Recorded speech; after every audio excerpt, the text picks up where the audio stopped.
When we spoke to Congressman Chuck Edwards in January 2023, after he took office, the 11th Congressional District in western North Carolina was in rocky times. Edwards had beaten fellow Republican Madison Cawthorn, the controversial Republican who was the center of constant national headlines, from bringing a loaded gun to the airport twice to driving with a revoked license. Edwards promised something different. My interest is not to create political stardom or to improve my Instagram following. My interest is in serving the people in the mountains. 3.5 years later, the 11th District is back in the spotlight, with Edwards leaving in turmoil. In a statement posted on social media just after 3:30 a.m. Wednesday, Edwards said, "After much prayer and reflection, I've decided to withdraw from my re-election campaign. I will complete my current term. Serving Western North Carolina has been the honor of my life.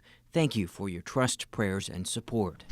The announcement came less than 48 hours after the bipartisan House Ethics Committee recommended the House censure him for engaging in inappropriate conduct, it says, toward 2 young female staffers, showering them with gifts and making comments about their appearance. Edwards disputed the recommendation he be censored. North Carolina Republican colleagues praised Edwards' decision. Senator Ted Budd said Representative Edwards did the right thing by withdrawing from the race. He has been a fighter for the people of western North Carolina as they work to recover from the impacts of Hurricane Helene. Senator Tom Tillis, who endorsed Edwards in 2022 over Cawthorn, said Chuck Edwards made the right decision to drop out of the race for himself and his family. Even before the Ethics Committee's recommendation, Edwards faced a tough re-election fight in a district Democrats haven't won since 2010. The race had been rated as a toss-up. Edwards' exit now gives Republicans a chance for a reset, potentially changing the dynamics of the race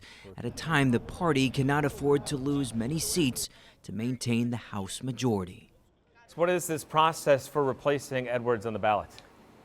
Going to be quick here. Monday evening, the 11th District Congressional Committee is going to hold a meeting and determine who should replace Edwards on the ballot. Not going to be a traditional Republican primary like there was earlier this year. Look, whoever is chosen will face Democrat Jamie Ager, who's been putting up a good fight against Edwards so far this year. He issued a statement after Edwards announced he would not seek re-election anymore, saying that our people deserve representatives who will put western North Carolina first, not ignore us while they misbehave in D.C. My heart goes out to the young women who took roles with Congressman Edwards' office in the wake of his withdrawal from this race. There are a number of members of the General Assembly that are being floated as potential replacements for Edwards on the ballot.